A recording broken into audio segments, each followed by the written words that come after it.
In January 2015, actor and comedian Stephen Fry was asked a question about how he would respond if he died and met God. Stephen Fry responded, and the response went viral. I'd say bone cancer in children? What's that about? How dare you? How dare you create a world in which there is such misery that is not our fault? It's not right. It's utterly, utterly evil. Because the God who created this universe, if it was created by God, is quite clearly a maniac. Totally. We have to spend our life on our knees thanking him? What kind of God would do that? Yes, the world is very splendid, but it also has in it insects whose whole life cycle is to burrow into the eyes of children and make them blind. They eat outwards from the eyes. Why? Why did you do that to us? You could easily have made a creation in which that didn't exist. See, Stephen Fry is an atheist. He doesn't believe in God. And yet to respond to this question, he had to create a picture of God in his mind that he could respond to. It's a harsh, cruel picture of God. It's the God that Stephen Fry doesn't believe in. But it's also the God that Christian Giles Fraser doesn't believe in. In his article, Giles Fraser writes the following: "The other problem with Fry's argument is philosophical. Simply put, there is no such thing as the God he imagines. It is the flying teapot orbiting a distant planet, about which nothing can be said. Such a God doesn't exist." For decades, people have created pictures of the God they don't believe in. Some of them are like Stephen Fry's God, harsh, uncaring. Each week we'll be looking at a different picture of God that people have and considering it and what the Bible says. Well, if you're a Christian, perhaps you've encountered some of these images of God. Perhaps some of your friends have this image of God in their mind as the God they don't believe in. Perhaps you're not sure how to respond when they ask you hard questions about God. Well, what if you're not a Christian? Perhaps one of these images of God is the God that you don't believe in. Perhaps you've thought, even if there is a God, I'd never worship that God because that God must be violent or homophobic or arrogant or intolerant. Perhaps you get frustrated because you think Christians are misrepresenting the God that must exist if there is one. Well, regardless of who you are, this is a great series to be at, to consider some of these images of God in a helpful, deep and real way, and to avoid perhaps some unfair stereotype images of God.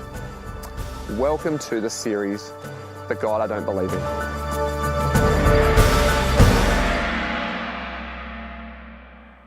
At the time the disciples came to Jesus and asked, "Who then is the greatest in the kingdom in heaven?"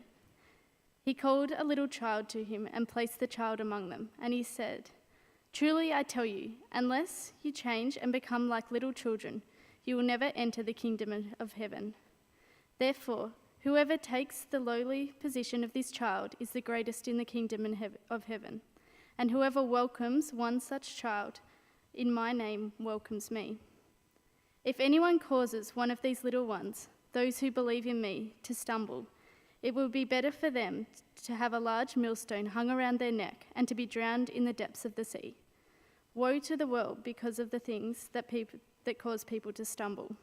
Such things must come, but woe to the person through whom they come. If your hand or your foot causes you to stumble, cut it off and throw it away.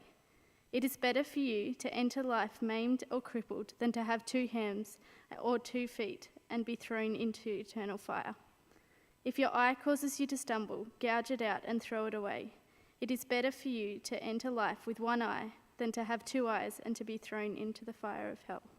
Now, start off with a little bit of a Q&A. We'll go in reverse. We may not have time later for Q&A, but please come and talk to me after if you want to engage a bit more. Now, this is going to require imagination, so for some of you that's going to be an easy thing to enter into. For others, you'll need to really work yourself up here. Okay. Now, you've got a gig, okay, for a day. St. Peter in heaven calls in sick.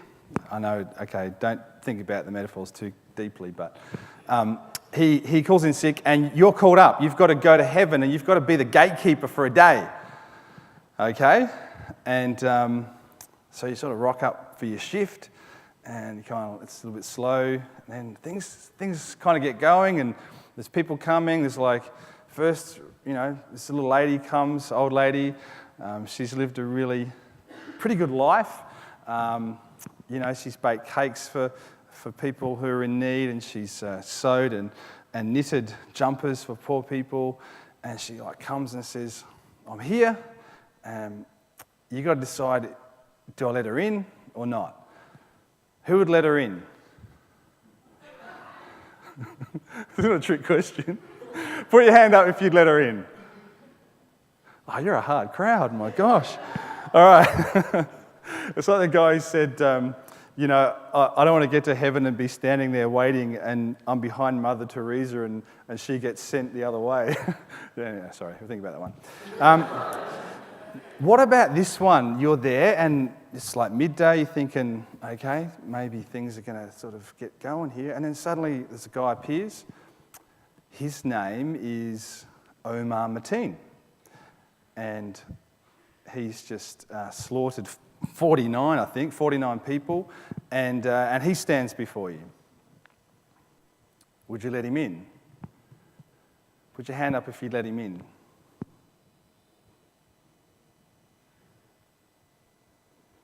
Put your hand up if you're not sure.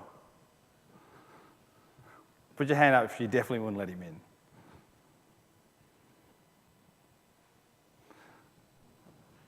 Okay. Well, the shift goes on, and you have to keep deciding. Well, this is probably one of the most offensive doctrines for people to get their heads around in terms of, outside of the Christian community is the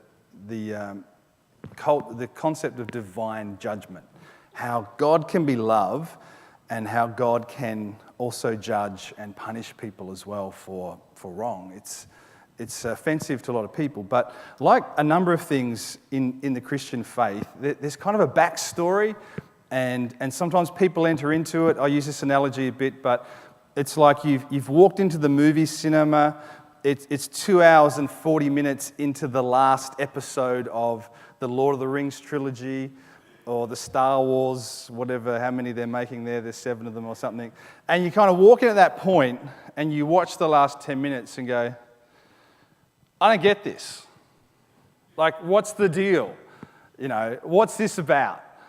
And unless you kind of have a little bit of a backstory and understand the plot, the narrative, it's easy to look at something, particularly divine judgment or another doctrine in the Christian faith and go, well, that's kind of dumb.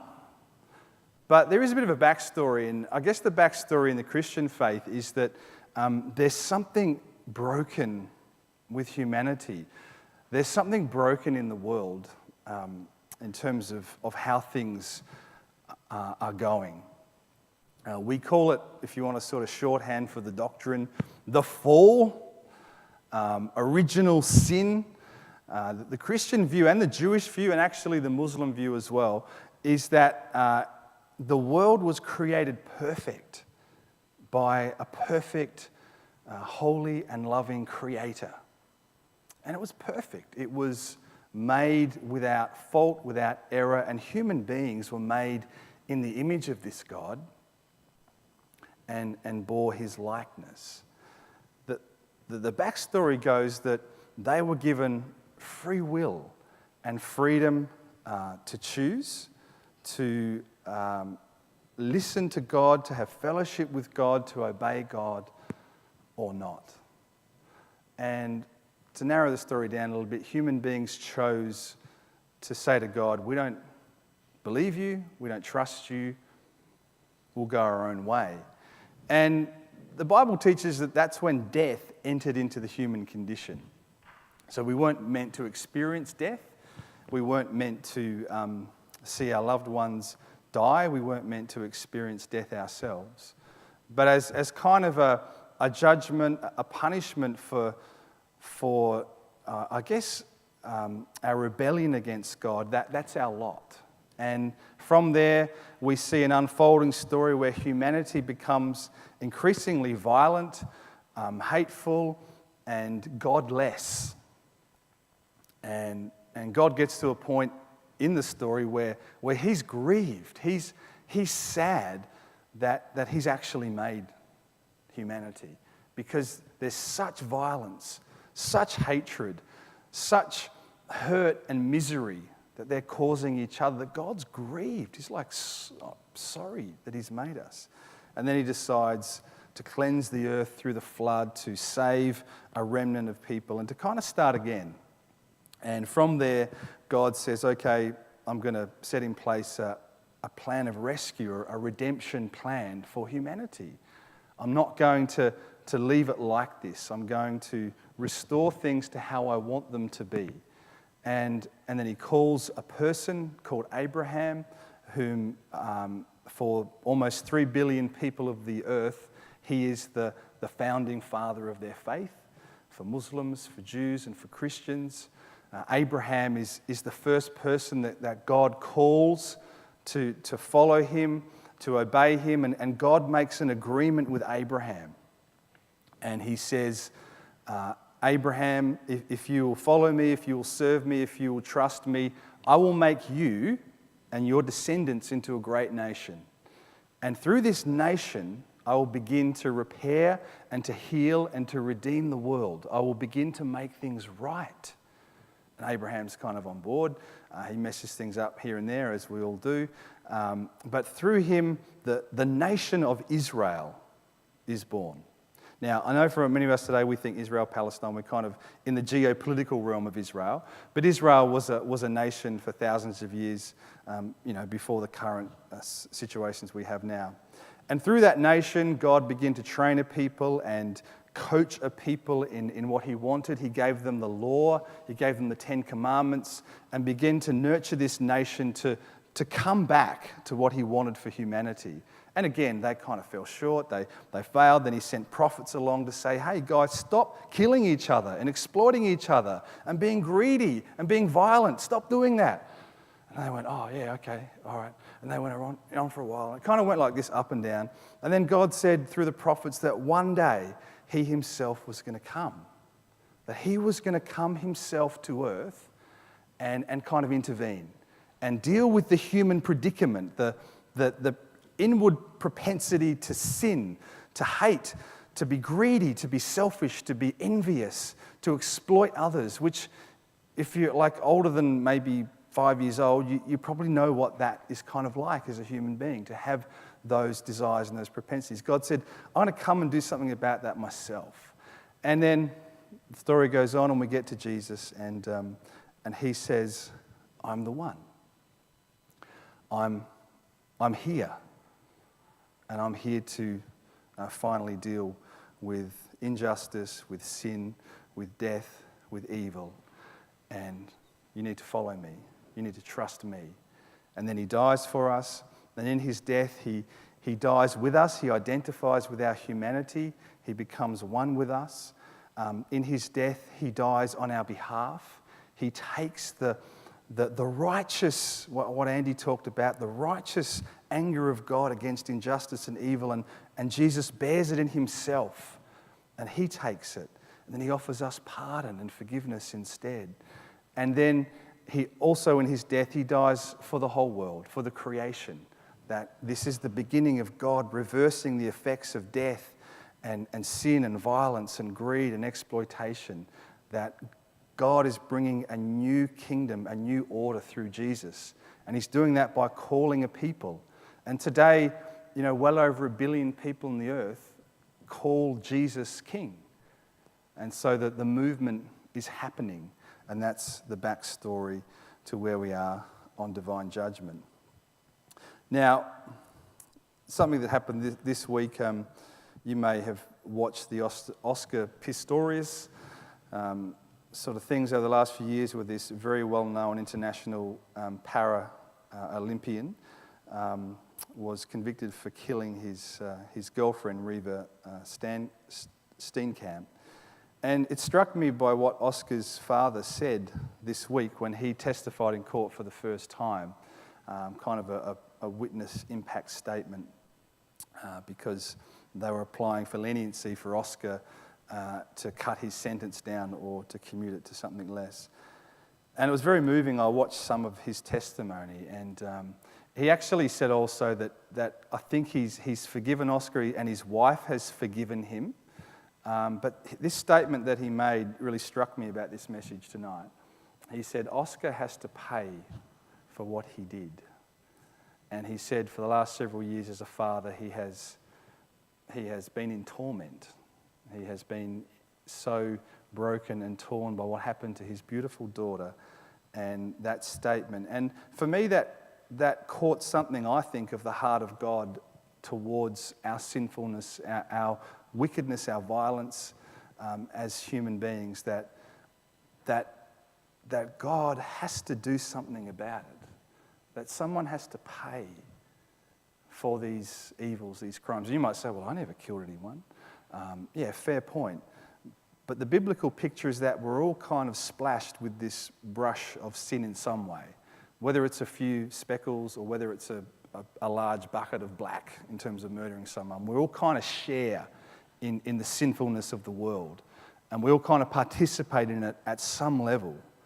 And he says Oscar has to pay for what he did. And I think that's something of God's heart in judgment, that he could not be both loving and just to allow everyone just to kind of go scot-free. Now, imagine if the judge had kind of looked at Reva Steenkamp's father, Barry, and said, well, look, that's a bit harsh. Like, I think we should just let Oscar go. Like, he's a nice guy. And yeah, it was unfortunate what happened to your daughter. But, don't be like so judgmental. Don't be so harsh. Lighten up a bit. Just kind of back off. What's the big deal? I mean, who would want a judge like that? You want a judge who's just. You want a judge who's going to do what is right. Because in your heart, you long for justice. You want justice to be done. Now, Jesus, not the Facebook sort of meme Jesus who who is whatever you want him to be. I call him Plasticine Jesus. I kind of like Plasticine Jesus. I feel like I could write a country song about Plasticine Jesus. I keep him on the dashboard of my car. And every time I need him, I just grab him and I just mold him into whatever I want him to be. And Plasticine Jesus is kind of cool. He gets along with everyone, and you can just mold him into whatever shape you want Plasticine Jesus to be. Now, okay, fair enough. I think everyone should be able to create their own God in their own image if you want. You're free to do that. I'd like to look at biblical Jesus, because that's actually the only Jesus we have. And biblical Jesus had some things to say about hell and judgment, which might shock people in today's society, but he did. And he did this and never, ever became unloving or was not unloving in saying these things. So he said things like, I'll show you whom you should fear. You should fear God, the Father, who after your body has been killed, so he was saying, don't worry if people kill you, don't be afraid of that. You should fear God, who has authority to throw you into hell. Yes, I tell you, fear him. Now, is this a metaphor? Is this a parable? Is it a figure of speech? Is it just kind of Jesus playing with words to get a point across? Well, you be the judge. You snakes, he says to the religious leaders, the elite, very, very impeccable, very, very clean living religious leaders, he says to them, you snakes, you brood of vipers, how will you escape being condemned to hell? It's not Plasticine Jesus, this is Bible Jesus. And the interesting thing with that is if you look at the times in the Gospels, there's not a lot, there's two or three, when Jesus is said to get angry, he only gets angry at religious leaders, which is kind of scary when you're a pastor. That's who he kind of reserves anger for. And this is a case in point. He's angry at the religious leaders for their lack of love, for their lack of justice, for their lack of care for the needy. And so he says, how will you escape, if you keep living like this, being condemned to hell? All right, let's move on. And then he talks, this one freaks me out, to be quite honest, Matthew 5. I tell you that anyone who is angry with a brother or sister will be subject to judgment. Again, anyone who says to a brother or sister, raka, which is an Aramaic swear word, is answerable to the court. Anyone who says, you fool, or slanders their neighbour, will be in the danger of the fire of hell. Again, is it a metaphor, a figure of speech? Is he just trying to use it for kind of, weighty import in what he's saying? You be the judge. Then he says in Matthew 12, I tell you that everyone will have to give account on the day of judgment for every empty word they have spoken. Now, here again is part of the backstory. The prophets in the Old Testament and right through talk about not only the day when God comes, but a day when God will come with vengeance and justice and will deal rightly with the world and will hold all people accountable. So that's kind of the backstory as well. So when Jesus says this, no one's going, so what's the day of judgment? They're like, okay, we know about this. And now Jesus is putting it in terms that he's a part of this, that he's a part of that judgment to come. The Father judges no one, says Jesus, but has entrusted all judgment to me, or to the Son, that all may honour the Son, that's Jesus, just as they honour God the Father. Whoever does not honour the Son does not honour the Father who sent him. Very truly I tell you, whoever hears my word and believes him who sent me has eternal life and will not be judged, but has crossed over from death to life. These are momentous and, if not ridiculous, claims by Jesus. And the people who heard them first would have been going, hang on a minute. So you're saying you're the judge? You're involved in holding people accountable? That if we put our trust in you, that if we follow you, that we'll pass from that judgment? Who do you think you are, Jesus? Indeed, who do you think you are? The followers of Jesus also, following on from him, talked about judgment and talked about accountability as well. Peter, who was with Jesus for 3 years, said in Acts in one of his messages, he commanded us to preach to the people and to testify, and he's talking about Jesus, that he's the one, Jesus is the one whom God appointed as judge of the living and the dead. That Jesus is appointed by God to be that judge.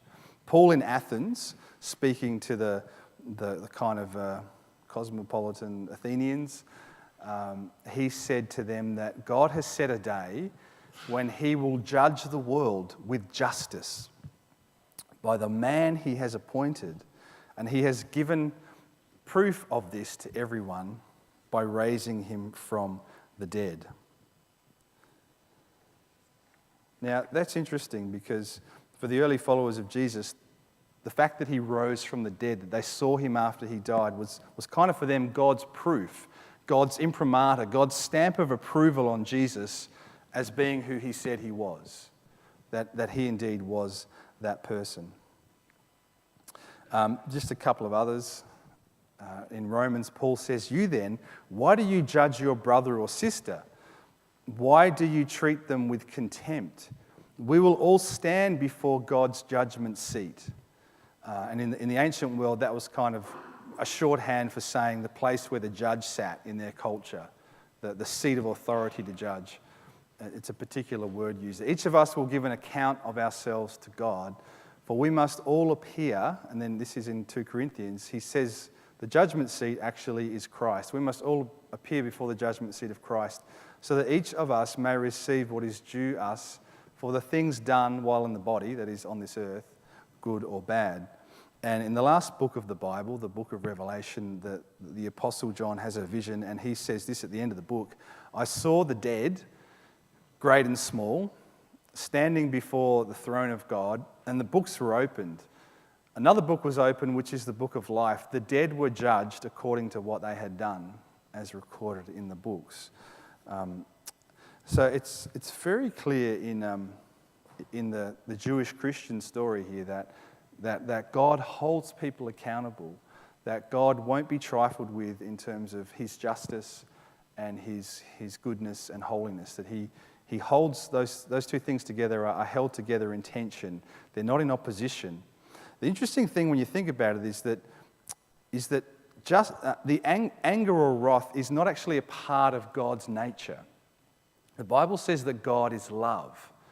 Just anger at injustice, anger at evil is a function, a reaction of God to that. So if you think of it like this, before anyone rebelled against God or committed evil or disobeyed God, God never got angry. Do you understand that? His anger is a response to rebellion, to evil, to violence, to greed, to exploitation. In and of himself, he's ultimately, in his being, is love. But his anger is a response of his love against what is wrong and what is evil. Now, think of it like this. For every person in the world, imagine you've gone to another country. Let's say it's Bali. Because who's been to Bali? Just try and lighten it up here for a minute. Take a breath. You've got to give people a breath in a sermon every now and then. And something happens in Bali, some minor infringement or crime happens, which it's not major, but you kind of get out of the country before you have to go to the court. Now, you know that if you ever set foot back in Bali, they're going to get you. They're waiting for you. As soon as you get in the airport, they got your name. You're going to have to face up to that at some point, right, if you go back to Bali. While you're in Australia, while you're in another country, depending on the jurisdictions and the treaties between countries, you're kind of fine. The government's not going to send you back to kind of pay a parking fine or something in Bali. But that's kind of what the human situation is described as in the Bible. Everyone's in Bali. Everyone's committed an infringement, has committed a crime, has done something to break the laws of this country. But currently they're living in another country. And they're not kind of having to face up to that accountability yet. They're not having to pay for those crimes. But there's this really interesting passage of transport that God has put in place to make sure that you get back to his country and pay your fines. And it's called death. And your ticket's already booked. And you don't know the day, but God knows. And you'll arrive in God's country. And you'll have to pay God what you owe him. This is the picture in the scriptures that over all of humanity is hanging this sentence that you owe God and he wants to be paid. He needs to hold you accountable for your life and for everything you have done and for what you haven't done. But there's good news because you're not just a perpetrator of wrongdoing, you're also a victim. And God has acted. He's taken the initiative because he knows you could never pay. You can never pay him back what you owe him. So God's taken the initiative and he's acted to rescue you from this penalty. And because you're a victim as well, you've been sinned against. You've been harmed and hurt. Now in the West today, people mostly don't care about what happens in the afterlife. And you don't lie awake thinking about it or kind of worried about it. So you might think, well, this is just religious rubbish. We can just kind of push this aside and kind of get on with life. But I'd say this, not so fast. Don't you care about justice? Don't you care about the world being made right, about harmony and peace between all peoples, about eradicating racism, sexism, classism, and insert whatever thing bothers you here, ism?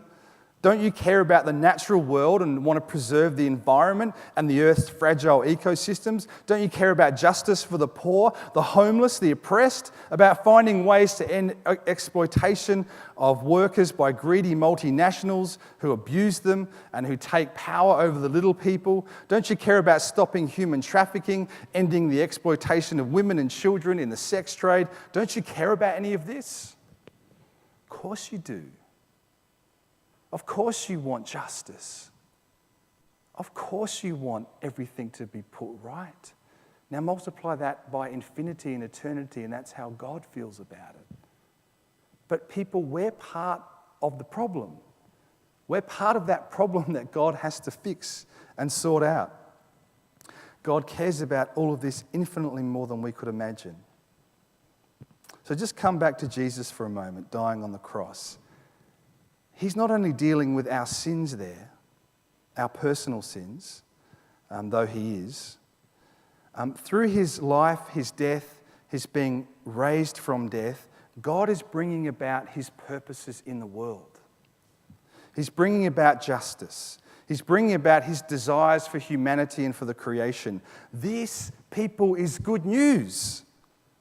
But God must deal with what is wrong, with what is evil, with what is violent, with what harms us. And we are part of the problem. Now, this is a crude analogy, and I don't even want to use it, but just stick with me for a moment because I think it might say something which could give you a visual. Now, like the big black spot is Omar Mateen. You're not that bad.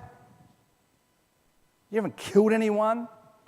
And the spot down in the corner, I don't know, maybe that's a pedophile priest. And then up we go. And then right up the top, there's just a little spot. Oh, that could be you. You're generally a pretty good person, like people like you. You haven't harmed, sort of a puppy or anything like that, or a kitten. You're kind of pretty, you're a pretty good person. But again, the biblical picture is that we all share a spot. We all share a stain. And whether it's a large stain or a very, very, very small one, we're all kind of implicated. And God has acted to save us, which is excellent and very good news. Now, consider this, just a couple of views about the afterlife. Because for most of us, if you're at least think about this in any way, the thought of hell is just, it's terrible. The thought of eternal conscious torment and punishment of a human being is kind of just does your head in, your mind in. And there's a couple of, I guess, different ways over the years that Christian theologians and scholars have looked at it. And there's probably a few, actually. But let me just look at a couple. I'm not advocating for these, but I'm just saying that there are people who have come to this view from the Scriptures. One of them is annihilationism. Annihilationism. That ultimately God, if people don't reconcile with him, they don't turn away from their sinful, selfish ways of life, that ultimately God will decreate them. So they won't suffer eternal torment, they just will be decreated. Kind of be made void. John Stott, who's a very prominent evangelical scholar and pastor who died a couple of years ago, he struggled with the idea of eternal punishment, saying, "Emotionally, I find the concept of eternal conscious torment intolerable and do not understand how people can live with it without either cauterizing their feelings or cracking under the strain." And Stott urged that the ultimate annihilation of the wicked should at least be accepted as a legitimate, biblically founded alternative to their eternal conscious torment. So God won't allow people to suffer forever in some sort of torment. If people don't want to be with him, if they reject him, if they rebel against him, he'll kind of just decreate them. They won't exist anymore because God can do stuff like that. The other doctrine that has helped people navigate this, we would call universalism. And this is more problematic, I think, but universalism is the doctrine that there is a time after a person dies when God gives them opportunity and chance. For the Catholic Christians, they call this purgatory. It's kind of a place where after death you can still have time, and whether it's however many thousands of years, who knows, to kind of get yourself right, get right with God, and God can then bring you into heaven. So that in the end, everyone gets to heaven. Omar Mateen, Hitler, the pedophile priests, they all get there eventually, but they just have to go through kind of an intermediate purgatory state before they can get there. That's universalism. Now, look, let's just put them both out there. I'm not advocating for either of them. I think annihilationism does have some basis in Scripture. I think it has some basis in thinking about the character of God. But either view, you can't get away from the fact that God says he will hold us accountable for how we live and what we do with Christ. He will do that. And I would say this, most people, atheist, agnostic, Christian, Jew, Hindu, whatever, would believe to a degree that wrongdoing, that violence, that evil needs to be dealt with. And most people wouldn't have a problem if Omar Mateen survived his massacre of him going to jail for the rest of his life. Probably a lot of people, particularly in the US, wouldn't have a problem for him getting the death penalty. So most people don't have an issue with punishing wrongdoing. But think about it in this way: if God is eternal, and if Christians believe that when you die, you go on living, all Christians are doing is just kind of extending the temporary punishment and confinement that every decent person agrees with for wrongdoing, and saying it goes on beyond this life as well. We don't just punish people in this life through imprisonment or paying fines or whatever. That crime and sin against God, because God is eternal, it goes on beyond this life. And so the punishment goes on. That's another view as well. Okay, where does that leave us? It leaves us with a big mess, really, in many ways. I'll finish with a couple of things, but I want to quote from Czesław Miłosz, who's was a Nobel Prize-winning Czech poet. And he kind of countered Karl Marx's notion that religion was just the opiate for the people. It just kind of deaded them to the difficulties of life and just kind of put them into this mild state of being passive. And he kind of reversed it and said, no, he said, we're witnessing a transformation. A true opium for the people is a belief in nothingness after death. The huge solace of thinking that for our betrayals, our greed, our cowardice, our murders, that we are not going to be judged. All the great religions have a vision of man and woman judged after death. All religions recognize that our deeds are imperishable, that they matter, they count. And he says, believing that none of this is true, not believing in judgment, not believing in accountability after death, that's kind of the true opiate of the people. That's what's going to dull you and put you to sleep. If you think that we just get away with whatever we want here and we can just live however we want, that is a true opiate of the people. Now, the good news of the faith is this: that God has made a way.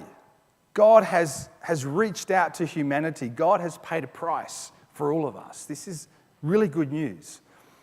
The very simple, oft-quoted verse is, God so loved the world that he gave his only son, Jesus. That whoever, now who does that limit there? No one. Whoever trusts in him, believes in him, won't perish. They'll pass from the judgment and have life eternal. The scripture says the Apostle Paul, anyone who believes in him will never be put to shame. There's no difference between Jews or religious people and non-religious people, Gentiles. The same Lord, that's Jesus, is Lord of all, and he richly blesses all who call on him. For everyone who calls on the name of the Lord will be saved. Who's excluded by that? No one. No one's excluded. You can exclude yourself by going to God. That's the free will that God gives us, and he doesn't transgress that. He allows you to reject him. What do you think? Said Jesus. If a man owns 100 sheep and one of them wanders away, will he not leave the 99 on the hills and go to look for the one that wandered off? And if he finds it, truly I tell you, he is happier about it than that one sheep than about the 99 who did not wander off. In the same way, says Jesus, your Father in heaven is not willing that any of these little ones should perish. God doesn't want anyone to not be with him and to not live with him. This is good and pleases God our Saviour, says the Apostle Paul, who wants all people to be saved. Who's that excluding? Is anyone excluded there? Is Omar Mateen excluded? No? He wants everyone to be saved, to come to a knowledge of the truth that there is one God and one mediator between God and humanity, And that mediator is Jesus, the man Jesus Christ, who gave himself as a ransom for all people. Who's excluded there? No one. So yes, the Christian story is that God holds us accountable for our lives, for our actions, and all people will give an account before God. And then the Christian story also says that God has made a way for all people to be able to stand before him in his glorious presence. I think of the thief on the cross. You know, Jesus is dying, he's being spat on, he was whipped, he's bloody, he's in agony, and one thief, you know, starts abusing Jesus and mocking him. And the other thief kind of says, "Man, what are you doing? Don't you know that we are getting what we deserve? They're criminals." He acknowledges this is just punishment. We're getting what we deserve. But this man has done nothing wrong. And then he turns to Jesus, this thief on the cross. He's lived a life of crime. And he turns to Jesus and says, "Jesus, remember me when you come into your kingdom." And Jesus turns to him and says, there's a theological test that you have to pass first. Have you been baptized? Have you read the whole Bible? Have you been to church regularly? Have you tithed? Come on. Have you given money? Have you helped the poor? No, Jesus turns to him and says, "I tell you the truth. Today, you will be with me in paradise."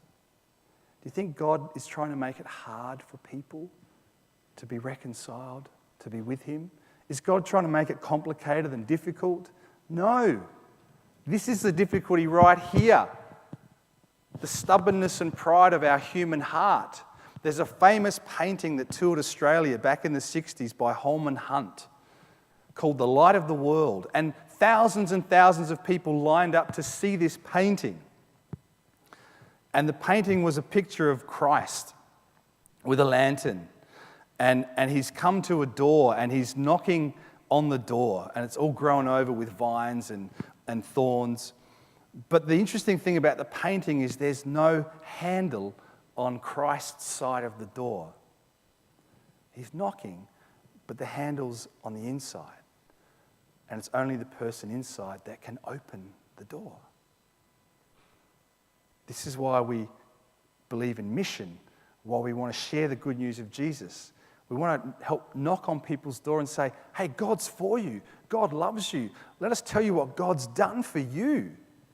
I just need to open the door, like the thief on the cross. How good's that? Yes, God will hold us accountable. But yes, he has made a way for all of us in Jesus. Let me finish with Paul and then we'll share communion together. Paul in Romans 5, "Since we have now been made right with God by the blood of Jesus, his death, how much more shall we be saved from God's wrath, from God's judgment through Jesus? For if while we were God's enemies, we were reconciled to him through the death of his Son, how much more, having been reconciled to God, shall we be saved through his life?" What a great promise. If you want to welcome this God of love and justice into your life, perhaps you don't believe or you haven't believed, but tonight you felt a knock here. God's saying, "I'm coming for you. I'm calling you." I invite you to this meal, this symbolic meal that we share as Christians.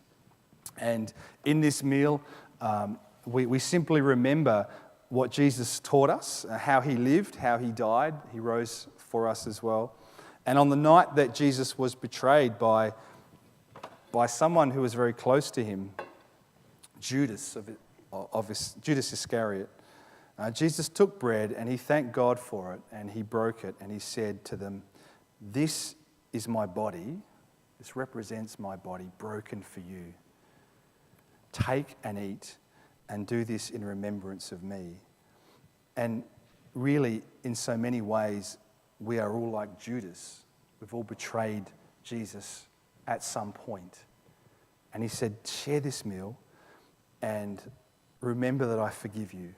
Remember that I've dealt with your sins. Remember that I love you. Remember that I'm coming again. Remember that I'm making the whole world right. And I want you to be a part of that rescue mission. And then Jesus took a cup of wine at that same dinner, that Passover meal, and he thanked God for it. And he said, this wine symbolizes my blood, my death, which is for all of you, which is for the forgiveness of your sins. To deal with that which separates you from God, those spots and stains which separate you from God. This is representing my blood, which will be shed for you to bring you back to God. So if you love the Lord Jesus and would like to love him more, I invite you to this meal, and you are welcome to partake of it, because there is room in the heart of Jesus for everyone. Yes, including you. Now, I haven't invited anyone to help me serve, so I am going to do that now on the spot, so I apologise in advance. But maybe Andy and Amy, could you help me, thanks, in the back corner? And Nick and Sarah, would you be able to help in this back corner? Thank you, guys. And perhaps Murray, would you come and help me down the front here, because Amanda's away.